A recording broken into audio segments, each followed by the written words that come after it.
"You're just the one who cooked," my son said, after eating my Thanksgiving meal. I untied my apron and walked out of the room I paid for. By morning, his name was gone from the deed, the will, and the Wi-Fi. He brought his wife into my house, then treated me like furniture. They thought I'd die before I pushed back.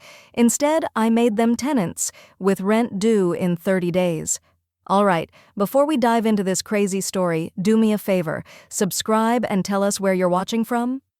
The scent of rosemary, sage, and browned butter still hung thick in the air as the last casserole dish clinked onto the granite counter. Elaine wiped her hands on her apron, third time in the last hour, and glanced at the long mahogany dining table she'd polished herself that morning. Silverware perfectly aligned, napkins fanned in tight spirals, crystal glasses catching light from the chandelier. Brian raised his glass, already half a whiskey in. "To family," he announced with a grin too wide for comfort. "And to Mom, for keeping the stove warm while the grown-ups talked." Laughter burst from Lena, tight and rehearsed. "She even made her famous sweet potato pie," she added, dabbing at her lipstick. "You really outdid yourself this year, Elaine." No one looked in her direction. Elaine stood quietly near the kitchen doorway, half in shadow, fingers twitching against the seam of her apron. She caught Maya's eyes across the table. Brief contact, subtle concern, but the teenager looked down just as fast. Brian had already moved on, talking property taxes with a cousin and casually dropping that he might flip a few investment homes come spring. Lena leaned in with performative attentiveness, her manicured fingers tapping her wineglass rhythmically. Elaine walked back into the kitchen. The dishwater was still warm. A green bean casserole had begun to congeal in the corner of a serving dish, untouched. She picked up the sponge but didn't squeeze it. Her fingers rested around it, motionless. She untied her apron slowly, the fabric whispering against her cotton dress. She folded it in half, then again. Edges lined up precisely, like linens on a hotel shelf. She set it on the counter, not thrown, not slammed, just set. The voices in the dining room blurred, muffled behind laughter and fork clinks. She took one last look around the kitchen she'd built tile by tile with Harold decades ago. He'd said it was her castle, her command center. She walked out. Mid-sentence, Brian caught a glimpse of her crossing the hall toward the den. "Everything okay, Mom?" he called, almost an afterthought. Elaine didn't answer. She didn't cry, either, just kept walking. Through the hallway, past the front room, up the stairs. Footfalls light, deliberate, like stepping out of someone else's dream. Later that night, long after pie plates were scraped and someone had changed the playlist to mellow jazz, Maya knocked gently on the cracked bedroom door. Elaine was seated at her vanity, hair let down, glasses off. A cup of tea steamed beside her jewelry box. "Grandma?" Elaine turned. Her voice was soft, steady. "Maya." The girl stepped in, closed the door behind her. She crossed the carpet and stood beside her, unsure whether to sit or speak. Elaine looked at her reflection, then at Maya's. "You see things, even when no one thinks you do." Maya nodded. "Are you okay?" Elaine turned her head ever so slightly. Her smile was small, not unkind. "Not yet." Silence settled between them, warm and oddly comfortable. Then, from downstairs, Brian's voice cut through. "Where's Mom?" "Did she go to bed already?" Elaine didn't move. She just reached forward, pulled open the top drawer of her vanity, and removed a key. Small, brass, worn smooth. She handed it to Maya. "What's this for?" the girl whispered. Elaine didn't answer. She just looked back in the mirror, eyes sharpening, as if something old was waking up behind them. The morning after Thanksgiving always smelled faintly of cold gravy and reheated disappointment. Elaine moved through the kitchen barefoot, the tile cold beneath her heels. Sunlight angled through the blinds, illuminating the crumbs still scattered across the counter. No one had cleaned up, not even a stacked plate. The dishwasher sat open, untouched, the way Brian had left it when he rummaged through for a fresh glass late last night. She didn't touch it either. Instead, she walked to the small roll-top desk tucked into the breakfast nook, the one Harold built when the kids were small, when mail still came in envelopes instead of alerts. She pulled out the chair, sat slowly, and opened the bottom drawer. There it was, a thick, battered file folder marked Cooper House, 1981. She eased it open, fingertips brushing across fading ink and folded documents, deed papers, warranty certificates, property maps. She traced Harold's signature with the back of her nail. The deed, still in her name. Elaine Margaret Cooper, sole owner. Harold had never gotten around to transferring it to Brian. Maybe he never meant to. She set the deed aside gently and moved to the next envelope, recent bank statements. Her name at the top, utility bills, property taxes, lawn service, the gas bill from October, the water bill from November, all charged to her account, all paid. Elaine leaned back. Her own home, and she was footing the bill to be ignored in it. A sharp knock snapped her out of her stillness. "Girl, open this door before I melt out here." Elaine smiled despite herself. "Marcia." She let her sister in without a word. Marcia breezed through the doorway wrapped in a wool coat and irritation. These people got heat in every room but the damn entryway. She set her purse down and paused, noticing the table covered in documents. "Oh." Her voice lowered. "So it's that time." Elaine said nothing. She simply picked up the deed and placed it square in front of Marcia. Marcia adjusted her glasses, scanned it, then glanced up. "Still yours. And you still covering their power bill?" Elaine handed her the gas statement. Marcia gave a slow, incredulous whistle. "You've been subsidizing their superiority." Elaine let out a quiet chuckle, but there was no humor in it, just exhaustion finding air. "I thought I was keeping the peace," she murmured. "Turns out I was just keeping them comfortable." Marcia reached into her coat and pulled out a butterscotch candy, handed it over like communion. Elaine didn't take it. Instead, she reached for a fresh manila envelope and began sliding the papers inside. Deed, tax history, utility statements, all neat, all deliberate. "You gonna call Sam?" Marcia asked, watching her with narrowed eyes. Elaine nodded. "Not yet, but soon." Marcia pulled out a chair and sat across from her. "You want me to stay?" Elaine looked up, expression unreadable, then softly, "No, I need to do this next part alone." Marcia didn't argue. She stood slowly, smoothing her coat. "Just remember, quiet isn't the same as weak. You taught me that." Elaine watched her leave, then turned back to the envelope, now fat with the proof of things no one wanted to admit. She picked up her phone, no hesitation. Just a direct tap on Sam Reynolds.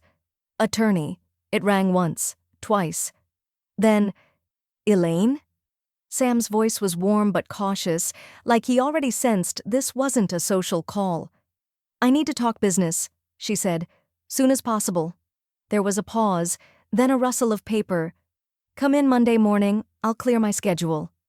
Elaine hung up, exhaled slowly, and placed the phone face down. Outside, a gust of wind kicked leaves across the front porch. Somewhere upstairs, music played faintly from Maya's room. The rest of the house was silent. Too silent.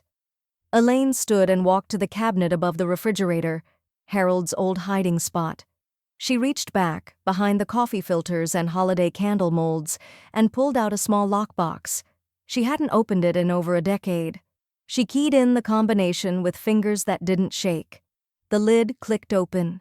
Inside were old snapshots, insurance documents, Harold's union badge, and a note folded 3 times. She didn't open it yet, just stared, as if waiting for something in her to catch fire again. The light above the stove hummed softly, an old fluorescent that Harold never got around to replacing. Elaine left it on anyway. It was just bright enough to cook by, just dim enough to let her disappear inside it. She moved through the kitchen with quiet grace, as though hosting a memory. Chicken thighs marinated in buttermilk and pepper rested in a cast-iron pan. Carrots roasted in the oven, their ends curling like paper as they caramelized. She set the table for one, no centerpiece, no fanfare. Just a cloth napkin, her grandmother's flatware, and a glass of water with a lemon wedge floating inside. From the living room came the soft, intermittent screech of takeout bags being torn open. "Brian," Lena's voice called, distracted. "They forgot the extra soy sauce again." "Whatever, just eat," came the reply. No one asked where Elaine was. She heard Maya's footsteps pass the kitchen, light, purposeful, but the girl didn't interrupt. Not yet. Elaine carried her plate to the table by the window, the one Harold used to call the porch without wind. Outside, the porch swing swayed gently in the breeze, though no one sat in it anymore. She ate slowly, chewed deliberately. Not to savor, she knew the taste of her own food too well for that, but to feel each bite settle into her stomach like the foundation stones of something ancient. Through the kitchen archway, she watched them. Brian slouched in the recliner, eyes glued to his phone, thumb swiping every few seconds. Lena scrolled beside him, eating straight from the carton. No plates, no conversation. Elaine didn't interrupt them either. She washed her single plate by hand, dried it, and set it back in the cabinet. Every motion precise, as if the kitchen itself might feel it and remember who owned it. A soft vibration buzzed from her phone. "Maya, want help with dishes?" Elaine smiled, thumbs moving with practiced calm. "Elaine, all cleaned. Thank you for seeing me." She paused before hitting send, her finger hovering over the screen. Then, send. She returned to the desk and pulled out the manila envelope from earlier, slid one crisp copy of the deed from it, unfolded, corners sharp. She walked it to the dining room and placed it in the center of the big table, right between the untouched gravy boat and a crumpled paper napkin someone had left behind. Then she turned out the lights. Let them wonder tomorrow. Or not. Upstairs, the house had quieted, only the hum of vents and the occasional click of baseboards expanding in the warmth. Elaine moved through the hallway, each framed photo watching her pass, smiles frozen, laughter distant. She stopped at one, a photo of Harold holding baby Brian. The edges had curled from age. She didn't touch it, just kept walking. In her bedroom, she changed into a nightgown and turned on the small lamp beside the bed. She opened the lockbox again, took out the folded letter but didn't read it. Not yet. She set it gently on her nightstand, next to a small dish of rings and a bottle of lavender oil she hadn't used in months. Downstairs, a cabinet door slammed, someone probably looking for dessert. Elaine turned off the lamp. Darkness wrapped around her like a final decision. Then, another buzz, a text. She turned the screen over. "Maya, did you put a paper on the table? Dad's looking at it. He doesn't look happy." Elaine didn't reply. She closed her eyes instead and listened, for the first time in a long time, not for someone else calling her name, but for silence, the kind that meant something had just shifted in the bones of the house. Sunday morning came with the smell of burnt toast and someone else's assumptions. Elaine stood at the sink, rinsing a coffee cup that no one had thought to offer her. Outside, frost glittered across the lawn like a warning. Inside, the house throbbed with silence, not peace, but the silence of things withheld too long. Brian entered the kitchen with the posture of a man ready to fix what wasn't broken. "Hey," he said, too casually. "Did you leave something on the table last night?" Elaine dried her hands on a dish towel, folded it once, then turned to face him. "I did." He waited for her to elaborate. She didn't. "Okay. Well, Lena and I were kind of surprised," he continued, dragging a bar stool back with the heel of his foot and sitting like he owned the air between them. "You never said anything about revisiting property stuff." Elaine's voice was low and even. "That was your assumption, not my silence." Brian blinked, then smirked. "We've lived here for years, Mom. This house, this is our home now." Elaine nodded slowly, as if that were a test she was letting him grade himself on. "Then you should have bought it." He laughed once. "Come on, that's not funny." "I wasn't joking." Footsteps patted in from the hallway. Lena appeared in workout leggings and a fleece, carrying her phone like a shield. "What's going on?" "Your mother-in-law," Brian said. with a tilt of his head that felt more like a shove, is suddenly reviewing her assets like this is a board meeting. Elaine motioned toward the kitchen table. "Sit down, both of you." They did, but with the wary compliance of people waiting for a will reading. "I'm not angry," Elaine said. "That would take energy I no longer owe you, but I am done accepting things that never should have been normal." Brian crossed his arms. "You're seriously going to pull rank on us, after all this time?" Lena's voice slid in quickly, soft-edged and insincere. "This just doesn't feel like the time to make things awkward, Elaine. The holidays—" Elaine's gaze landed on her, flat and clear. "The awkward part was treating me like help in my own house." Lena opened her mouth, closed it. "I cooked every holiday, cleaned after every meal, paid bills you didn't bother to check. And not once did either of you stop to ask how that happened. You just let it keep happening." Brian scoffed, leaning forward. "You're twisting this. You're acting like we're villains for living here, for raising Maya here." Elaine's jaw set at the mention of her granddaughter's name. "You didn't raise Maya, you occupied space near her. There's a difference." The words landed harder than the room expected. Even the refrigerator seemed to pause its hum. Elaine stood, slow and deliberate. "We'll discuss next steps soon. For now, you should both take the rest of the weekend to consider how often you've used the word ours for something that was never yours." She walked toward the hallway, leaving their silence behind her like old wallpaper peeling at the corners. At the bottom of the stairs, Maya leaned against the banister. She hadn't been listening. She'd been hearing. Elaine didn't say a word. She simply touched the girl's arm and kept walking, steps even, heart steady. Behind her, a chair scraped back. Brian's voice rose in disbelief. "Did she just threaten to evict us?" No one answered him, not even the house. The envelope arrived 2 days later, certified, signature required.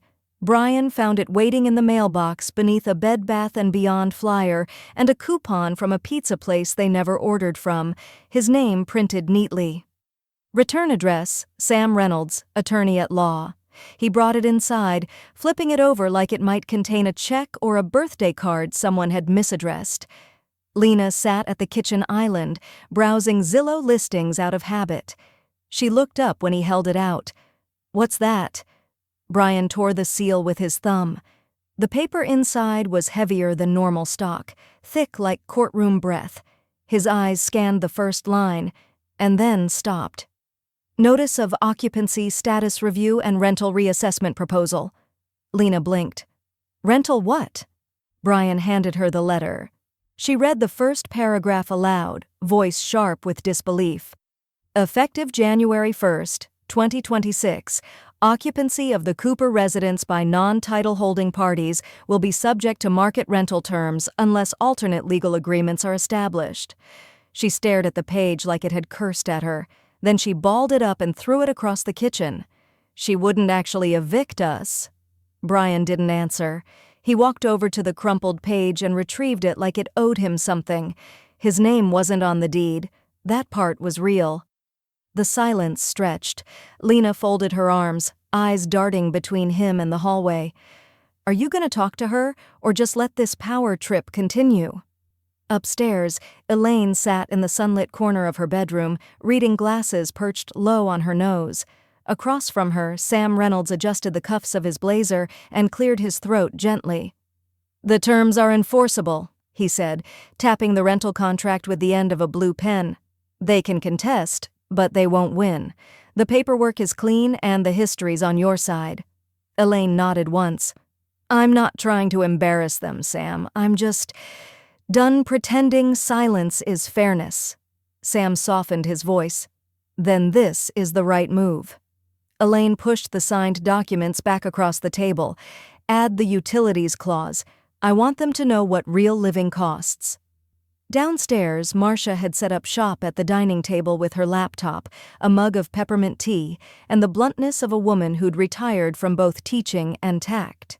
Elaine passed her a printed sheet titled Occupancy FAQ for Informal Tenants in 14-point Times New Roman. Marcia read it once, then again. "I'd tighten the wording around shared space expectations," she muttered, striking a line with a red pen. Otherwise they'll twist it into martyrdom.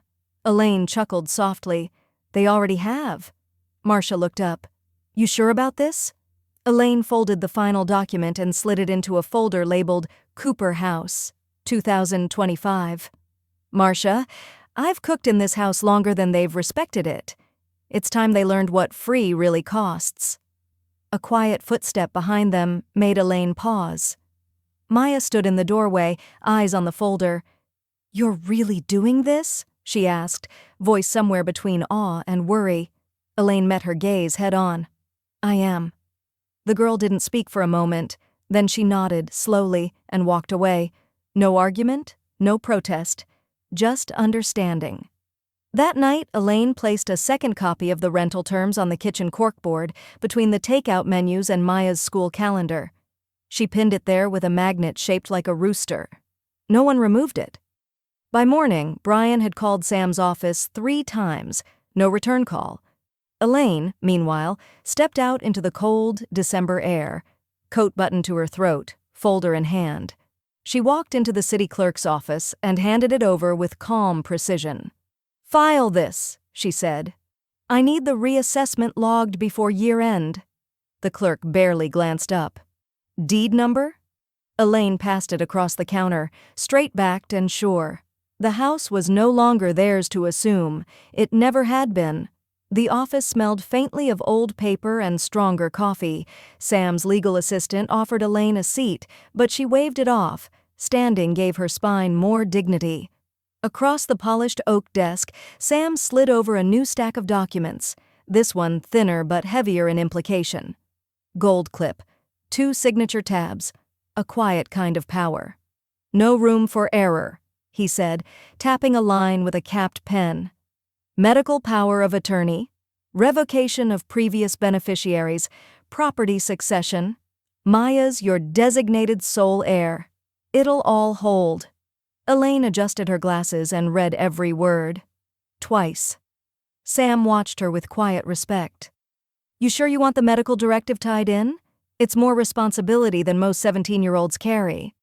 She carries more than most adults already, Elaine replied, and she listens. That's all I've ever needed. The last form, the trust revision, was the on-lie one she hesitated over, just long enough to feel its weight.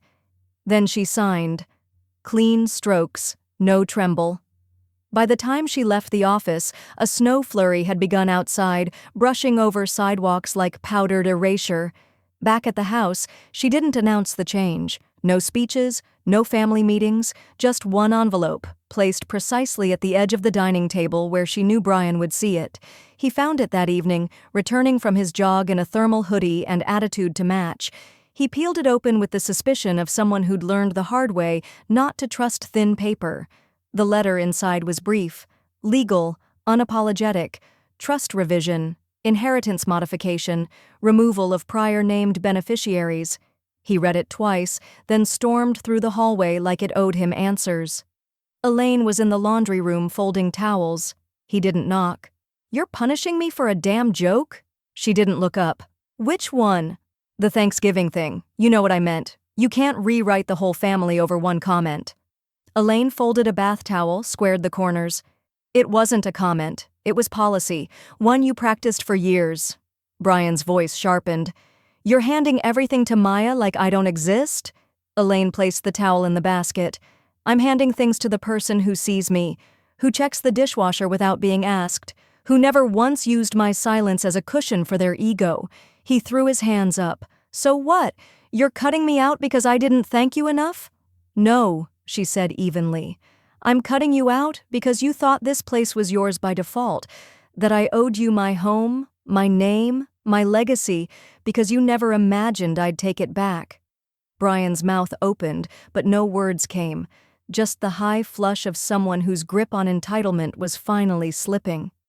Elaine walked past him toward the stairs. At the top, she paused. Check the filing cabinet in the hallway, she said over her shoulder. There's a receipt in there. From 1981. For the down payment your father and I made on this house. He worked 2 shifts for 3 years to save it. You think I'm going to give it to someone who believes a joke should get a pass? But work shouldn't? Brian didn't follow her. He just stood there, stuck in the doorway of a room that no longer bent to his voice. Later that night, Maya knocked gently on Elaine's door. "Are you okay?" Elaine smiled, faint and weary. "I am now." Then she opened the folded letter from Harold for the first time since pulling it from the lockbox. His handwriting was steady, intentional. "If they ever treat your name like furniture, remind them who built the frame." Elaine exhaled. Not relief, not grief, release. The house was quieter now, not because it had grown peaceful, but because everyone had run out of ways to pretend things were normal. Elaine was in the study when Maya knocked once, then slipped inside without waiting. She held her phone out, her expression unreadable. "I didn't mean to hear it," she said softly. "But I did." Elaine looked up from her legal pad, brows slightly raised. "It's from last night," Maya added. "He left a voice note open on the kitchen speaker while Lena was upstairs. He didn't know I was walking past." She pressed play. Brian's voice spilled into the room, rough and coiled with sarcasm. "She's ancient, Lena. You don't seriously think this'll stick, do you? She signs all this paperwork like she's still part of the world. Half the time she can't even hear the damn microwave beep. She's not running anything, she's just a placeholder until it's ours. Let her pretend." Elaine didn't blink. She simply reached out and turned the volume down, then gestured gently for Maya to stop it. The girl did. Slowly. "I saved it," she said, voice tight. In case you needed proof of what he really thinks." Elaine tapped the armrest of the chair once, then nodded. "Email it to Sam. Title it Protective Exhibit A." Maya's eyes widened. "He can use it?"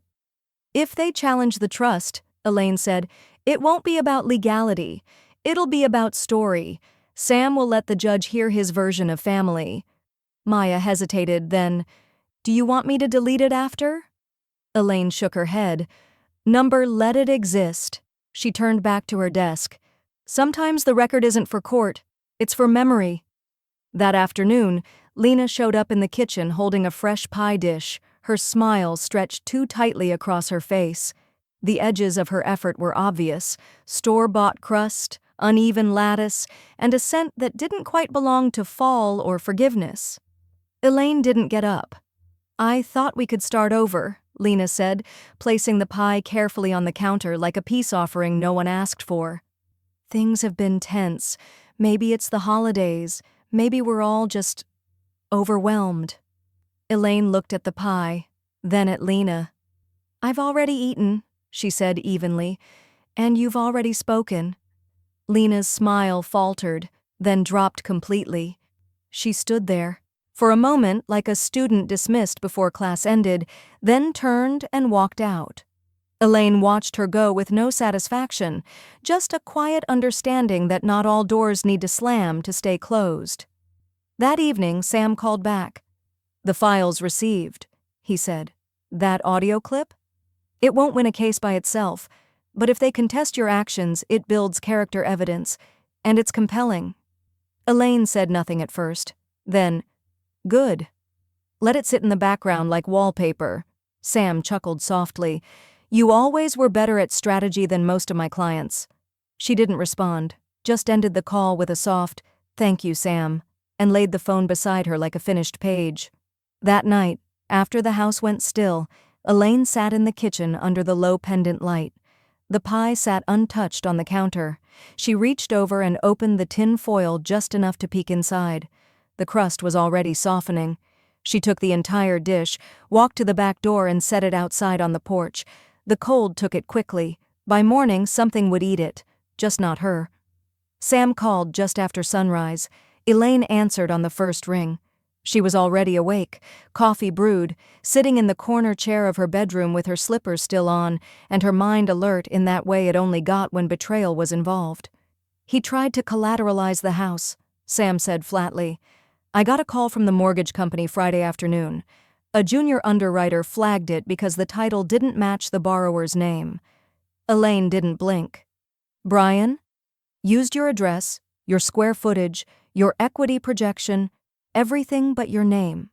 A pause. He listed himself as the primary stakeholder on a short-term refinance loan, Sam added. If I hadn't caught it, they might have approved a preliminary offer. You'd be cleaning up liens. Elaine exhaled. No outrage. No gasps. Just the quiet click of someone mentally closing a door for good. Thank you, Sam. Can you send me the application copy? Already emailed, and the mortgage officer's contact. You might want to freeze your title just to be safe. Elaine smiled grimly. Already planned. She hung up. By noon, she'd gathered the entire family in the living room. No food, no comfort. Just 3 chairs facing the fireplace like a courtroom. Brian sat with arms folded, face defensive.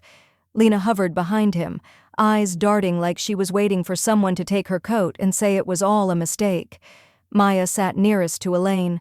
No notebook, just her phone, cradled quietly in her hand. Elaine placed a single printed page on the coffee table. It was the mortgage application, highlighted, initialed, and damning. She didn't speak right away. She let them read it. Lena broke first. I didn't know about this. Elaine didn't acknowledge her. Her gaze was fixed on Brian. You tried to take this home without paying for it, she said calmly. Brian scoffed. You're twisting it. Elaine's voice dropped an octave. You submitted a financial application naming this property as equity, and you did it without title, without permission, and without decency. He stood abruptly, the chair legs scraping like protest. You're losing your mind, Mom. You think this is strategy? It's insanity. You're turning your own family into suspects. You already turned yourselves into that, she said. Brian's voice cracked. You're paranoid. Elaine didn't flinch. Maya quietly tapped her phone screen once, the recording already running. She didn't raise it, just let it listen. Brian continued, pacing. What, now I'm a criminal because I tried to secure a future for my family? You think you're going to live forever and gatekeep this house until the grass rots? Elaine stood slowly, spine straight, eyes steel. You're not securing a future, you're robbing the past. Brian's face flushed crimson. This house should have been mine already. It never was, she said. You don't inherit what you try to steal. He stared at her, jaw twitching, fists clenched. Then he stormed out, slamming the front door so hard the wreath fell sideways. Silence dropped over the room like snow on dry leaves. Elaine turned to Maya. You got it? Maya nodded once. Clear audio. Elaine didn't smile. Just picked up the mortgage form, folded it, and slid it into a folder labeled Backdoor Claims. The next day, she filed 2 applications at City Hall, one for a property tax freeze under the senior homeowner provision, the other for title insurance, just in case the paper trail needed armor. Outside, the wind bit at her coat, but she didn't pull it tighter. She walked like someone finally done asking for permission to stand on her own ground. It was the kind of morning Elaine used to call dish rag gray. The sky hung low, heavy with the threat of sleet, and the wind crept through the windows like memory. She sat at the kitchen table alone, the same table where Brian once spilled cranberry sauce, and Harold had said, "Let it stain. Makes it lived in." That had been 22 Thanksgivings ago. Now the table was clean, silent, waiting. Elaine reached for the lockbox she'd retrieved again last night, this time with no hesitation. The metal was cold in her hands. She opened the lid, thumbed past Harold's union badge, and pulled out the folded letter. The paper was yellowed at the edges, but the handwriting was unmistakable, strong, careful, curved with the steadiness of a man who built walls by hand and stayed inside them only when his wife asked. She opened it. Elaine, if you're reading this, I'm either long gone or you've found a reason to remember. This house is yours. I told the bank, I told the lawyer, and I'm telling you again now. It's not just your name on the deed, it's your voice in the walls, your hands in the cabinets, your breath in every room. And if they ever try to strip your voice from it, remind them who built it, and remind them who stayed when they didn't. Love you always, Harold. Elaine read it once, then again. The tears came slowly, not like grief, but like rain after too many dry seasons. Not loud, not performative, just necessary. She folded the letter back into its original creases, as if the lines themselves held memory, and carried it to the hallway where Harold's photo still hung. Then she did something she hadn't done in years. She smiled at him. By afternoon, she had it framed, simple black wood, cream matting, placed in the kitchen between the pantry door and the old rotary wall phone they never took down. When Marcia arrived with a half-gallon of cider and a bag of dry sarcasm, she stopped short. "You framed a letter?" she asked, tilting her head. Elaine nodded once. "Harold." Marcia stepped closer, read it in silence, then looked at her sister with something like reverence. "That's not just a letter," she said. "That's a foundation." Elaine leaned against the counter, arms crossed, grounded in her center. "Then it's time to start demolition." Marcia's eyebrows lifted. "You serious?" Elaine walked to the desk drawer and pulled out a new folder labeled Eviction Prep Files. "I've filed the taxes, insured the title, the paper trail's clean. Now I want them out." Marcia blinked, then broke into a slow, astonished grin. "God, I love it when you snap." "I'm not snapping," Elaine said. "I'm restoring." By early evening, she was on the phone with Sam again. "I want full eviction protocol drafted, 60-day notice, non-compliance penalties, everything." Sam didn't argue. "You're ready." "I've been ready," Elaine replied. "Now I have proof." She looked at the framed letter again as she hung up, the final words echoing quietly in the back of her mind. Remind them who stayed when they didn't. Down the hallway, she heard Brian's voice arguing on a call, muffled, clipped, desperate. Elaine didn't move. She didn't need to, because for the first time since Harold's funeral, the house felt like hers. And this time, she wasn't opening the front door to anyone. The eviction process is underway. The war is no longer metaphorical. It came by registered mail, a white envelope with the city's seal stamped just above the windowed address. Brian tore it open while standing in the foyer, snow dripping from his boots onto the tile Elaine had scrubbed every winter since '84. Lena stood a few feet behind him, arms wrapped around herself even though the heat was on. When he stopped reading and went still, she stepped forward. "What is it?" He didn't answer at first, just stared at the page like the ink might rearrange itself into something forgivable. "It's real," he muttered. 60 days. 60 days what? Vacate or pay market rent? Lena grabbed the letter, scanning it with widening eyes. The city filing date, the legal references, the typed signature from Sam Reynolds. "She filed it," she whispered. "She actually filed it." Brian stepped back, voice rising. "She's throwing us out, in winter." Elaine entered the foyer like she'd been summoned, not by noise, but by inevitability. "No," she said. "I gave you 60 days. What you choose to do with them is up to you." Lena turned, her voice trembling. "You'd throw your own family out?" Elaine didn't blink. "You walked out first, at the table. The rest is just paperwork." The room froze. Brian's eyes narrowed, his mouth opening like he might shout again. But this time he couldn't find the footing. Rage had turned slippery in the face of formality. Elaine had made it legal, and that made it real. Maya stepped into the room quietly, her backpack still slung over one shoulder. "I can help you look," she said softly. Both her parents turned. "Look for what?" Brian snapped. "Listings," Maya said. "Apartments, rentals, just until—" Brian scoffed. "You're on her side." "I'm on the side of not sleeping on a futon at Aunt Carol's." Elaine didn't smile, but something in her eyes sparked, approval that didn't need applause. Brian left the room without another word. The letter crumpled in his hand like a blueprint that never got built. The next 2 days unfolded like a slow unraveling. Brian called cousins, college friends, old co-workers. The calls were short, the responses shorter. "We'd love to help, but, with the kids, timing's just not great." He tried to soften his tone, to sound less like a man displaced by his own hubris, and more like a family man in temporary distress. But even the people who once found his jokes charming now just found him tired. Lena walked into the kitchen that evening holding her phone. "Do you know any landlords who'd rent to us without a full security deposit?" Elaine looked up from her crossword. "Do I know any?" she repeated, voice mild. "Yes." Lena brightened slightly. "But I wouldn't vouch for you." The brightness drained. Elaine returned to her puzzle. "You taught me silence. I'm just applying it." Later that night, Maya knocked on Elaine's door, her laptop tucked under one arm. "I made a spreadsheet," she said. "Places in town under $2,000. Some of them allow short-term leases." Elaine looked at her granddaughter, seeing not just kindness, but clarity. That rare and steady kind. "You don't have to fix this for them," Elaine said. "I'm not," Maya replied. "I'm just giving them something to do besides blame you."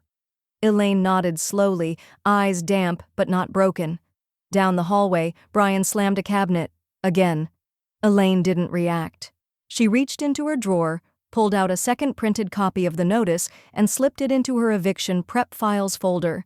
Then she added a sticky note with one word on it: clock. 3 days before Christmas, Brian posted a photo of the house on Facebook.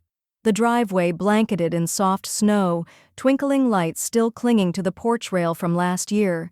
No people in the frame, just stillness. The caption read, "Imagine getting kicked out of your childhood home by your own mother. Merry Christmas, I guess." Within minutes, the comments started to roll in.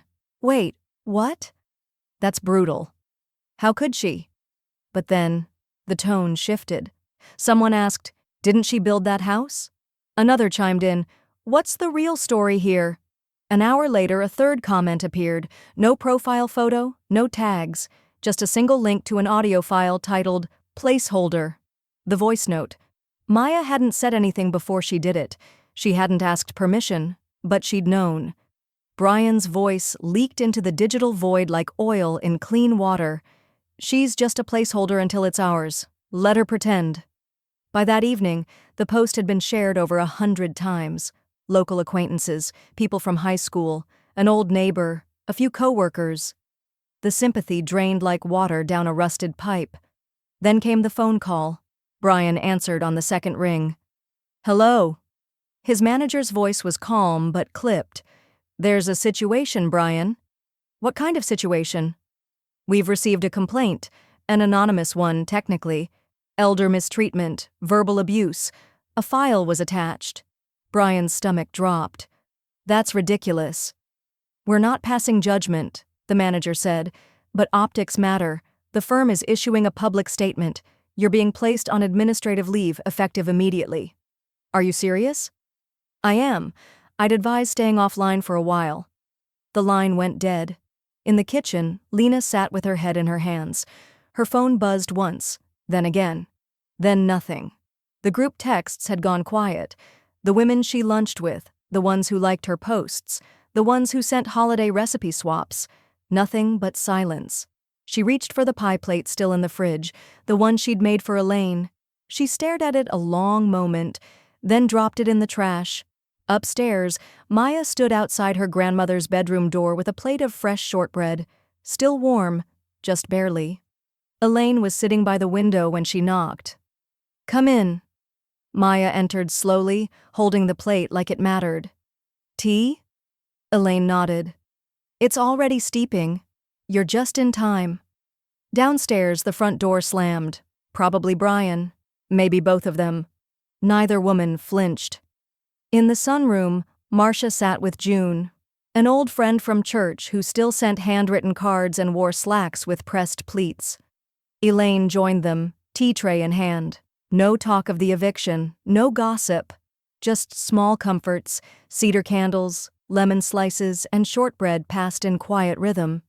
June said, "I saw something about your son online." Elaine sipped her tea. "I saw it too." Marcia grinned behind her mug. "Must be something in the algorithm." Elaine looked out at the yard. The swing still moved just a little in the wind. "Let them talk," she said, and for the first time in months, she meant it. The reporter's name was Claire, mid-30s, soft-spoken with a notepad instead of a recorder and a scarf that smelled faintly of bookstore paper and citrus. Elaine met her at the city library, not at home, not in a coffee shop, but in the genealogy room. The symbolism didn't escape either of them.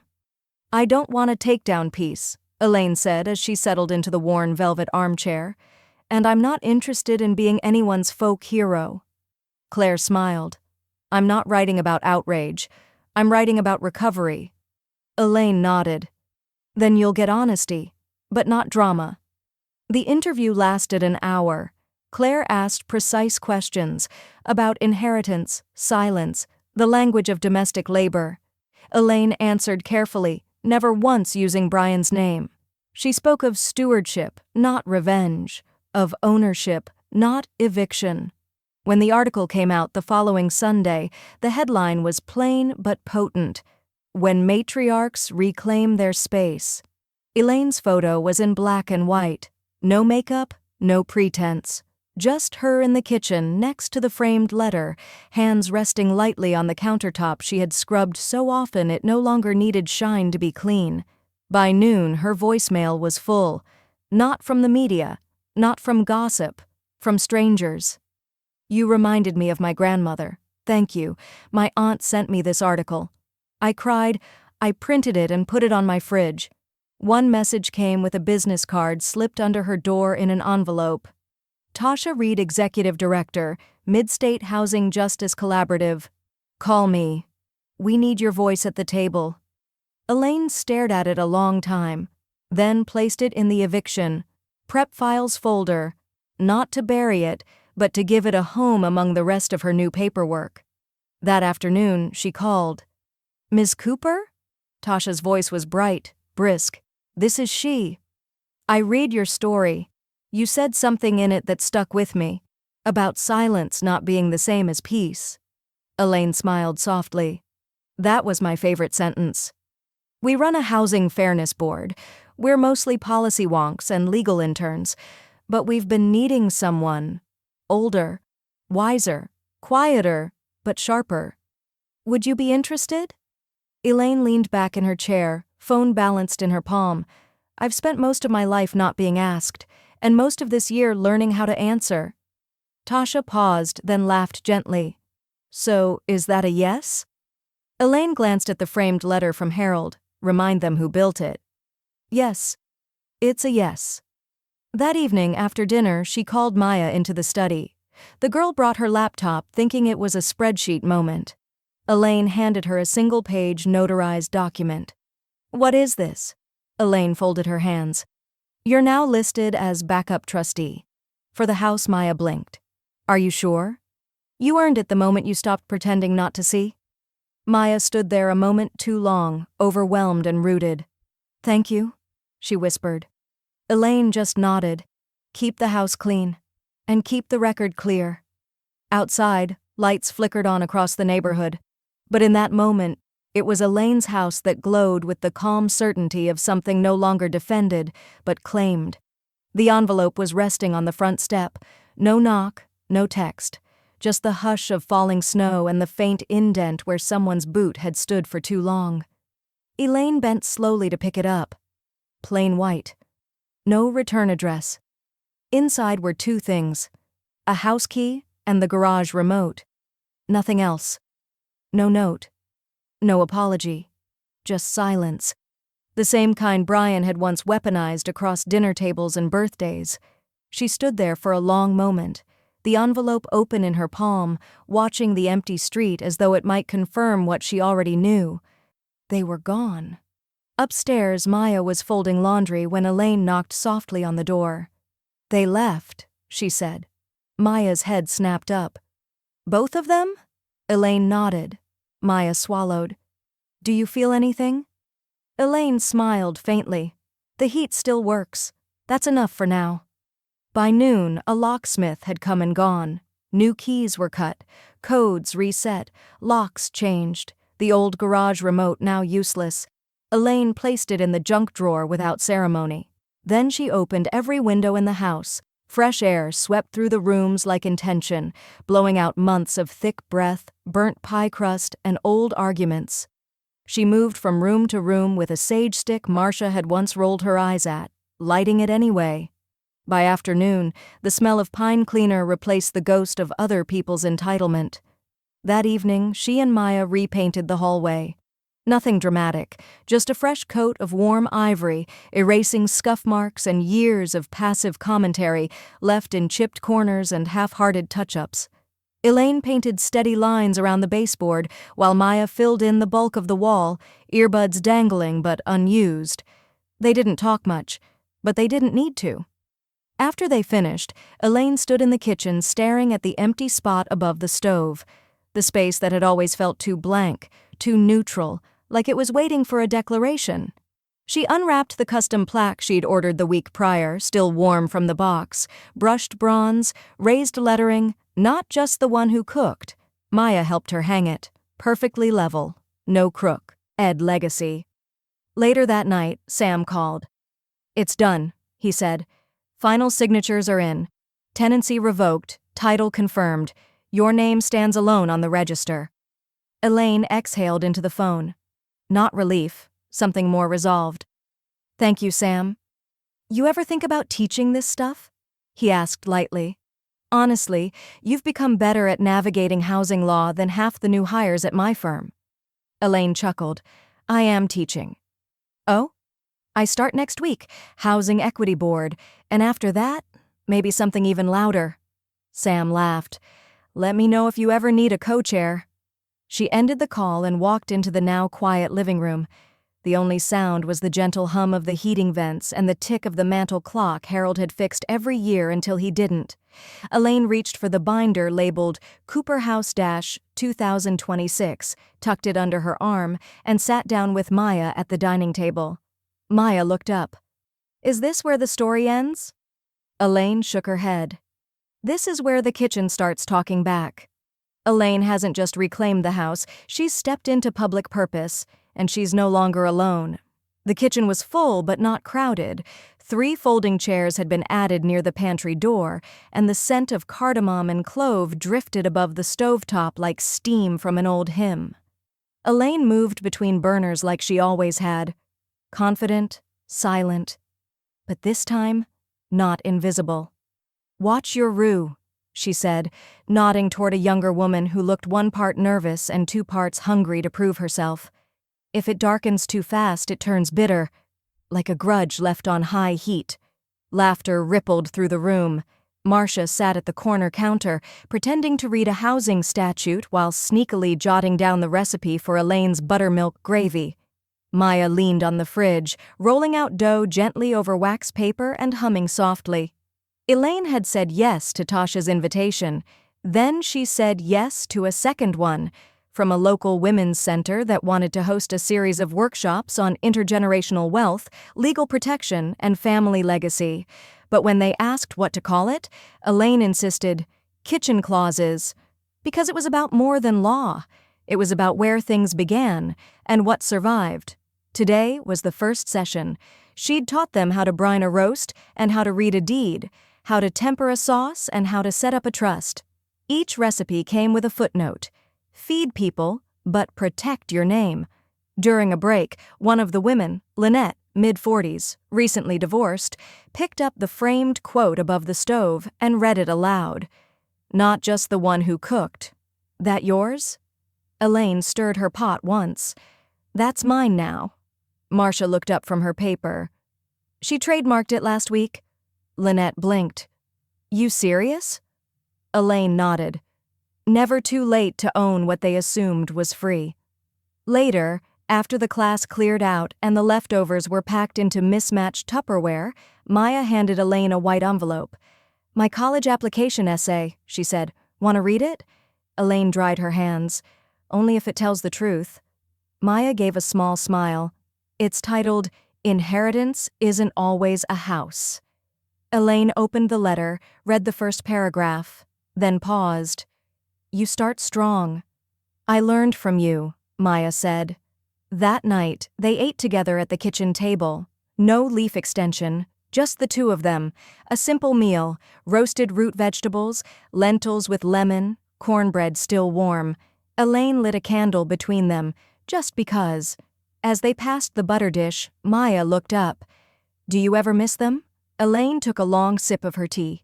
Sometimes, the versions of them I thought they were. Silence settled between them. Not awkward, not heavy, just real. Then Elaine stood, walked to the stove, and adjusted the plaque with one final nudge. "I used to think I had to forgive people to be free of them," she said quietly. "Turns out I just had to stop giving them a seat at the table." The morning light poured through the kitchen windows, soft and gold, brushing against fresh cranberry glaze and the warm sheen of polished silverware. The house smelled like rosemary and yeast rolls, vanilla and roasted garlic. Not just food, but care made edible. Elaine stood at the head of the long dining table, her hand resting lightly on a linen napkin as she placed the last dish, scalloped sweet potatoes bubbling gently, into the center of the spread. No apron, no silence, just her. The table was no longer set for obligation. It was set for arrival. Maya moved from room to room lighting candles, pausing briefly at each one, as if igniting tiny altars to new beginnings. She wore a mustard yellow wrap dress and a pendant her grandmother had given her last month, a silver key etched with the year 1981. In the living room, Marcia poured hot cider into ceramic mugs lined up like little soldiers on the sideboard. She wore heels too high for her age and a lipstick called Permission Denied. "I overcooked the squash," she called out. Elaine grinned from the kitchen. "You always do." The doorbell rang. Elaine didn't rush. She wiped her hands on a cloth, walked to the front door, and opened it to find Tasha standing on the porch holding a pecan tart, and flanked by 2 students from Elaine's latest workshop. Behind them came neighbors, a single dad from the PTA, 2 women from the garden co-op, and 1 teenage mentee wearing a handmade Kitchen Clauses apron over his church sweater. By noon, the house was alive with the kind of noise that doesn't hurt: laughter, clinking glass, forks tapping porcelain, stories passed hand to hand like second servings. The framed letter from Harold still hung in the kitchen. The plaque above the stove had been polished until the words shimmered in bronze light. Elaine stepped into the center of the room. The room quieted, not because she asked, but because she was listened to. She lifted her glass. "Here's to being seen, and to never needing permission again." The clink of glasses followed. The sound landed in her chest like a song played in her original key. Nobody interrupted her this time. After dinner, the candles burned low, plates emptied. People lingered in the doorway just to say thank you one more time. And when the last guest left and the wind brushed softly against the windows, Elaine walked to the stove. Maya stood nearby, drying the last bowl, watching. Elaine placed her hand on the counter, looked at the room, at the silence it now held, not absence, but arrival, a full kind of quiet. Then she said it, not to Maya, not to herself, but to the space that once held her back and now held her entirely. "They told me to stay quiet, so I took the house and made it sing."